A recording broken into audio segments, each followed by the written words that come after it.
ចង់ឲ្យកូនល្អចង់ឲ្យកូនឆ្លាតចង់ឲ្យកូនប្រកែប៉ុន្តែធ្វើម៉េចដើម្បីឲ្យគាត់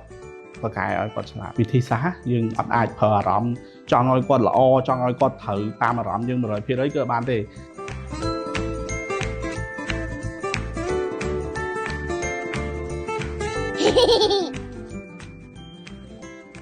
ប្តាហ៍រដងគឺយើងតែងតែជួយជាមួយនឹងម៉ាម៉ាហើយតែសប្តាហ៍នេះយើងជួយជាមួយនឹងប៉ាប៉ាវិញម្ដងចាឥឡូវនេះសូមកុំអត់ខាពេកយើងទៅជួយជាមួយប៉ាប៉ាទាំងអស់គ្នាចាជំរាបសួរបងបាទសូមជំរាបសួរថ្ងៃនេះសប្បាយចិត្តបានមកចូលរួមកម្មវិធី Love the from the day one ក៏ជាកម្មវិធីមួយដែលរៀងប្លែកតិចដែរមែនតើទៅគេសម្ភាសម៉ាក់ថ្ងៃនេះសម្ភាសប៉ាប៉ាម្ដងមែនតើទៅខ្ញុំអាចចែកម្លែកបែបខ្លីៗហើយ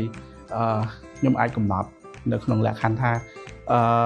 មែនតើនៅក្នុងការដែលយើងមានតំណែងល្អជាមួយកូនមែនតើយើងអាចនិយាយពីអូនចាប់ពី3ឆ្នាំដោយសារតែនៅក្នុង3ឆ្នាំចុះក្រោមនៅក្រោមការមើលថែពីម៉ាក់ច្រើនជាងប៉ាប៉ុន្តែនៅពេលដែលអូនគាត់3ឆ្នាំនៅក្នុងនាមខ្ញុំជាប៉ាគឺខ្ញុំព្យាយាមបង្កើតតំណែងជាមួយគាត់ឲ្យបានច្រើនហើយថាទី1យើងត្រូវដឹងពីគាត់ថាអូខេជាទូទៅអូនគាត់ចូលចិត្តអីហើយទី2ត្រូវដឹងទៀតថានៅពេលដែលគាត់ព្យាយាមប្រាប់យើងគឺយើងព្យាយាមបង្កើតភាពស្និទ្ធស្នាលទៅគាត់ហើយនឹងប្រាប់គាត់បែបលក្ខណៈរៀងគេហៅថាធ្វើម៉េចឲ្យរៀងសบายកុំឲ្យគាត់មានភាពតានតឹងអាចនិយាយយ៉ាងខ្លីមានន័យថាយើងត្រូវដឹងថាក្មេង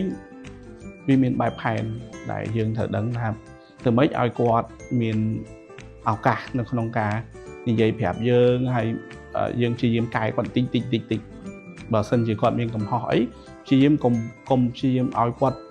ធ្វើតាមចិត្តយើងមានន័យថាត្រូវមើលឲ្យឃើញថាអូនគាត់ចូលចិត្តអីហើយត្រូវទៅជាមួយនឹងរូបភាពណាដើម្បីអាចឲ្យគាត់ទទួលយកបានទោះជានៅក្នុងលក្ខខណ្ឌគាត់ខុសឬក៏អីក៏យើងព្យាយាមទៅជាមួយនឹងការណែនាំដោយវិធីសាស្ត្រយើងអត់អាចប្រើអារម្មណ៍ចង់ឲ្យគាត់ល្អចង់ឲ្យគាត់ត្រូវតាមអារម្មណ៍យើង 100% គឺបានទេយើងក្មេងគឺត្រូវការពេលវេលាតែយ៉ាងខ្លីគឺក្មេងត្រូវការពេលវេលាហើយត្រូវការសន្សំអត់អាចចង់តាមចិត្តយើងទេមានន័យថាពុកម្ដាយគ្រប់រូបទាំងអស់ទាំងខ្ញុំទាំងគេតែងតែគិតថាចង់ឲ្យកូនល្អចង់ឲ្យកូនឆ្លាតចង់ឲ្យកូនប្រកែប៉ុន្តែធ្វើម៉េចដើម្បីឲ្យគាត់ប្រកែឲ្យគាត់ឆ្លាតហើយពេលដែលគាត់ខុសគឺអត់អាចត្រូវតែដាច់ខាតត្រូវតែឲ្យគាត់ព្យាយាមធ្វើតាមយើងឯងត្រូវតែព្យាយាមតិចឲ្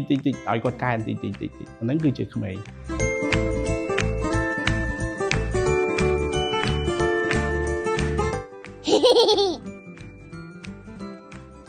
ជាទូទៅអូនគាត់រត់មករកប៉ាប៉ាមុនដោយសារតែភាគច្រើនអ្វីដែលអូនគាត់ជួបនៅក្នុង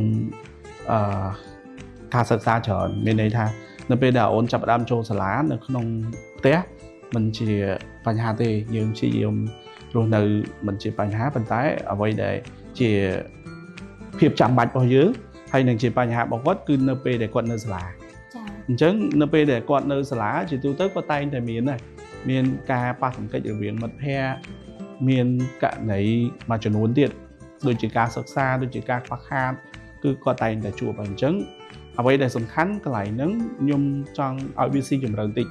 ក៏ដូចជាអាណាព្យាបាលទូទៅពាក់ព័ន្ធជាមួយនឹងអូននៅពេលដែលគាត់មានបញ្ហាពីសាលាមកគាត់មកប្រាប់យើងឬក៏គាត់ព្យាយាមប្រាប់យើងឲ្យយើងទៅសាលាឬក៏ឲ្យយើងតាក់ទងទៅគ្រូកន្លែងហ្នឹងសូមយកចិត្តទុកដាក់ហើយសូមកុំខកខានព្រោះនៅពេលដែលខកខានធ្វើឲ្យអូនគឺមានភាពភ័យខ្លាចព្រោះយើងអត់ដឹងថានៅសាលាហ្នឹងគាត់ខុសឬក៏គាត់ត្រូវទេព្រោះក្មេងទូទៅវាតែងតែមានការប៉ះទង្គិចគ្នាហើយប៉ុន្តែពេលដែលយើងទៅសាលាដើម្បី